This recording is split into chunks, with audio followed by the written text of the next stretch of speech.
Iran की supreme leader की जो टीम है, जैसे एडवाइजर हैं, उनके साथी हैं, दोस्तों उनकी टीम ने बताया है कि ईरान के सुप्रीम लीडर डायरेक्ट अमेरिका से बात करने को तैयार हैं।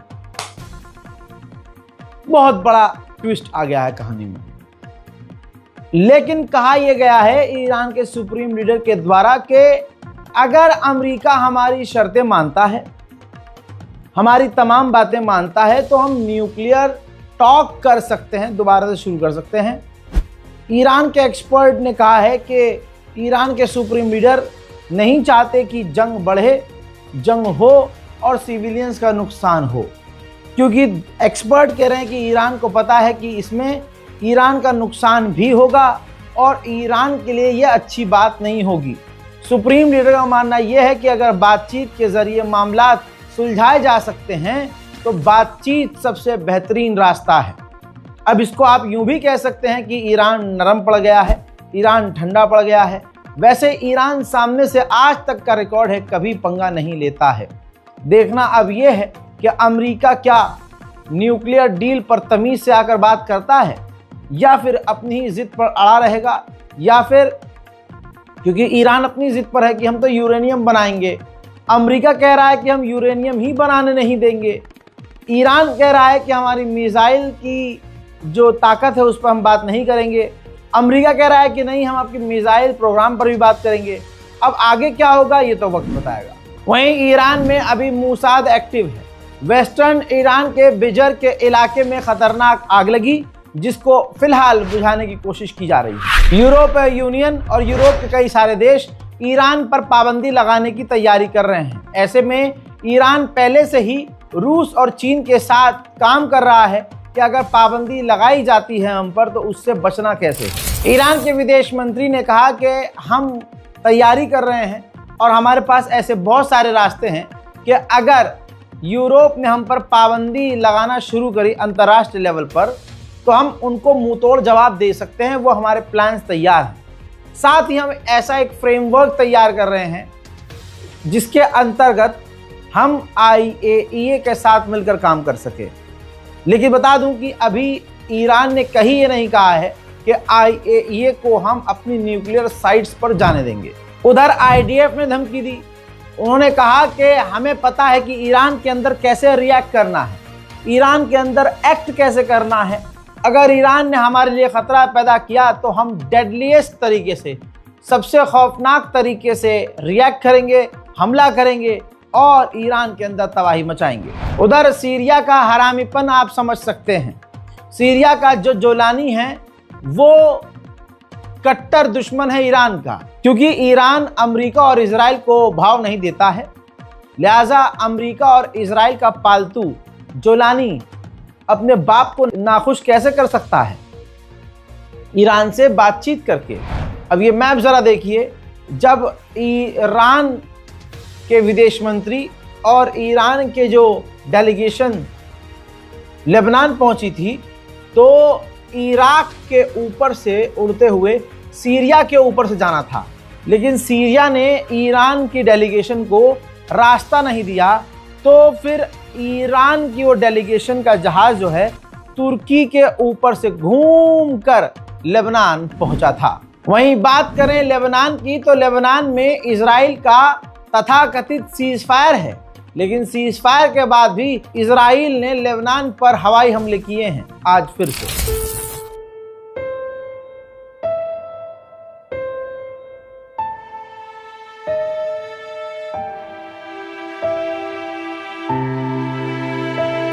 ठीक इसी तरह से सीरिया में भी धमाका हुआ है। ये धमाका कौन कर रहा है नहीं पता, लेकिन इस धमाके में 4 से 5 सीरिया के लोगों की मौत हुई है। जितनी जल्द हो सके उतनी जल्द और तेजी से पूमा का तुरंत बायकॉट कीजिए, क्योंकि पूमा के बारे में जानकारी खबर ये है कि पूमा ने इजराइल के स्पोर्ट्स क्लब से डील कर ली है। आप समझ रहे हैं? तो पूमा से दूर हो जाइए। पूरे गाजा पर कब्जा करने के लिए इजराइल 80,000 से 1 लाख तक के सैनिकों को, इजरायली रिजर्व सैनिकों को बुला रहा है पूरे गाजा पर कब्जा करने के लिए। 100 से ज्यादा NGOs ने इंटरनेशनल प्लेटफॉर्म पर कहा है कि इजराइल हमें धमकी दे रहा है कि हम तुम्हें ब्लॉक कर देंगे, फिलिस्तीन, वेस्ट बैंक, गज्जा जाने नहीं देंगे। जबकि दूसरी तरफ इजराइल गाजा और फिलिस्तीन और वेस्ट बैंक पर जुल्म कर रहा है, हत्ता कि गाजा के अंदर खाना और पानी जाने नहीं दे रहा है। ये उन 100 इंटरनेशनल ऑर्गेनाइजेशन NGOs ने कहा है। मेरे बाजू में लगी हुई तस्वीर गाजा की है और एक्सक्लूसिव है। अब आप ज़रा ध्यान से देखिए किस तरह से और किस शिद्दत के बमबारी इजराइल गाजा पर कर रहा है, किस तरह के बमों का इस्तेमाल कर रहा है। एक बम मारता है और आसपास की 3-4 इमारतें खाक में तब्दील हो जाती हैं। इजराइल हर दिन नरसंहार कर रहा है और आपको और हमें सिर्फ देखने और सुनने की आदत सी पड़ गई है। उधर मूसाद का चीफ कतर पहुंचा, कतर के प्रधानमंत्री से मुलाकात की और कह दिया कि हम पार्शियल डील नहीं करेंगे, यानी जिसमें हमास का कोई फायदा हुआ और हमारे मतलब की बात न हुई तो हम डील नहीं करेंगे। ये फोटो स्नाइपर ने, इजराइल के स्नाइपर ने शेयर किया है और दिखा रहा है उस भीड़ को अपने उस लेंस में कि किस तरह से वो एक एक करके इसी तरह से फिलिस्तीनियों को गोली मार रहे हैं। इजराइल के जो फाइनेंस मिनिस्टर हैं उन्होंने कहा कि जो फिलिस्तीन का सपना है वो दफन हो गया है। गाजा, फिलिस्तीन, वेस्ट बैंक सब कुछ हमारा है और हम इस पर पूरी तरह से कब्जा करेंगे। साथ में इसने ये भी कहा कि हम 10 लाख यहूदियों को वेस्ट बैंक में बसाएंगे।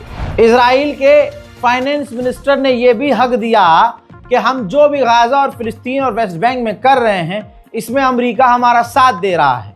ये बात तो सभी पहले से जानते हैं, इसमें कुछ नया नहीं है दोस्तों। जब अमेरिकी पत्रकारों ने अमेरिकी गवर्नमेंट से पूछा कि क्या सच में आप वेस्ट बैंक पर कब्जा करने के लिए इजराइल का साथ दे रहे हैं, तो इस पर अमेरिकी डिपार्टमेंट ने यह जवाब दिया कि एक स्टेबल वेस्ट बैंक इजराइल की सिक्योरिटी के लिए ज़रूरी है। बात सारी समझ में आ गई। यानी घुमा फिरा कर ये कह दिया कि हाँ, हम इजराइल के साथ हैं, चाहे वो वेस्ट बैंक पर कब्जा कर रहा हो चाहे कहीं और। वो जो कुछ भी कर रहा है अपने यहाँ शांति लाने के लिए कर रहा है। अंदर से खबर निकल कर आ रही है कि डोनाल्ड ट्रंप की टीम इस वक्त तैयारी कर रहे हैं कि नेतन्याहू से इजराइल के अंदर डोनाल्ड ट्रंप की मुलाकात करवाई जाए। यानी आसान भाषा में डोनाल्ड ट्रंप आजकल में इजराइल पहुंच सकते हैं। फिलिस्तीन को एक और बड़ा झटका लगा है। हर देश अपने अपने मतलब के लिए काम कर रहा है, कोई किसी के लिए नहीं है। साउथ सूडान राजी हो गया है फिलिस्तीन के लोगों को अपने मुल्क में लाने के लिए, लेने के लिए, लेकिन बिना मतलब के नहीं। इसके बदले UAE भरपूर पैसा साउथ सूडान को देगा। आया अरब गद्दारों का नाम, इन हरामियों का नाम सबसे पहले गद्दारी में आता है अरब का, कि ये मदद करेंगे, साउथ सूडान को पैसा देंगे UAE। और जो अमेरिका ने साउथ सूडान पर पाबंदी लगाई है, अमेरिका वो पाबंदी हटाएगा। लीजिए, फिलिस्तीनियों से सबसे बड़ी ऐतिहासिक गद्दारी अगर कोई करने वाला है तो वो UAE है। 2 शब्द UAE के बारे में लिखकर इस वीडियो को शेयर जरूर करें। अब इसी सिलसिले में ये देखिए, इजराइल की डिप्यूटी फॉरेन मिनिस्टर वो सूडान पहुंची हैं। अब अंदाज़ा ये लगाया जा रहा है कि साउथ सूडान तो राज़ी हो गया है फिलिस्तीनियों को लेने के लिए, हो सकता है सूडान को भी, जी हाँ, इजराइल सूडान को भी अपने अंटे में ले रहा हो। 3 दिन पहले नेतन्याहू ने कहा था कि मैं ग्रेटर इजराइल के लिए काम कर रहा हूँ। 72 घंटे पहले अरब लीग, ये हिजड़ी सोती हुई जो जनखों की जो टीम है अरब लीग, इसको 72 घंटे के बाद एहसास हुआ कि अच्छा ये ऐसा कुछ बोला है क्या। उसके बाद 3 दिन बाद निंदा की है।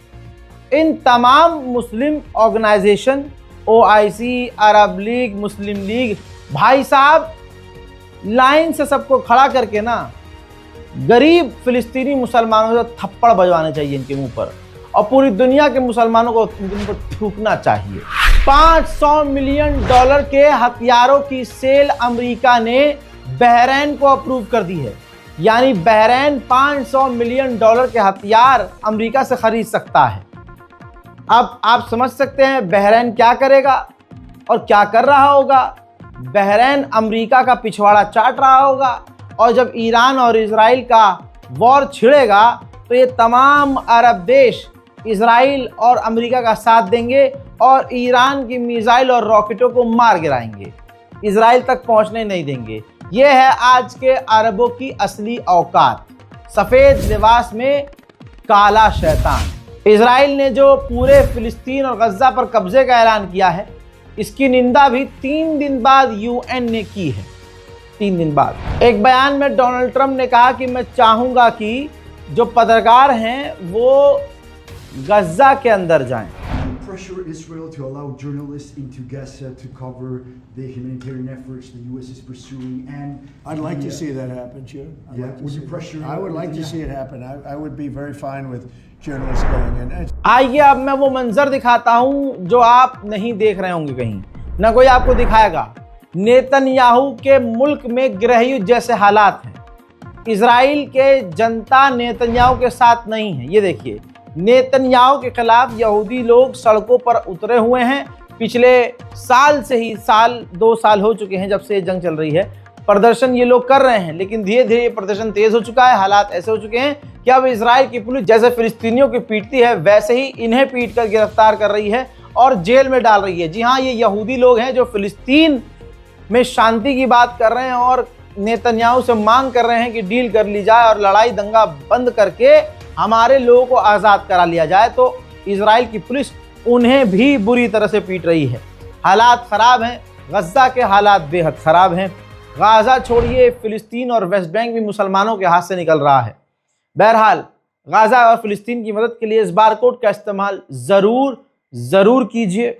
अब ये भी कंप्लेन लोग कर रहे हैं मेरे इंस्टाग्राम पर आकर, था भाई ये बारकोड जो कोटक वाला आप दे रहे हैं अकाउंट, ये काम नहीं कर रहा है।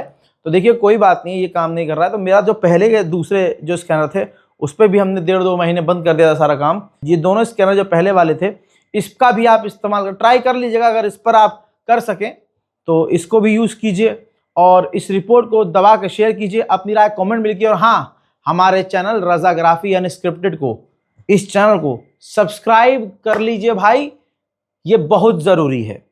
जय हिंद।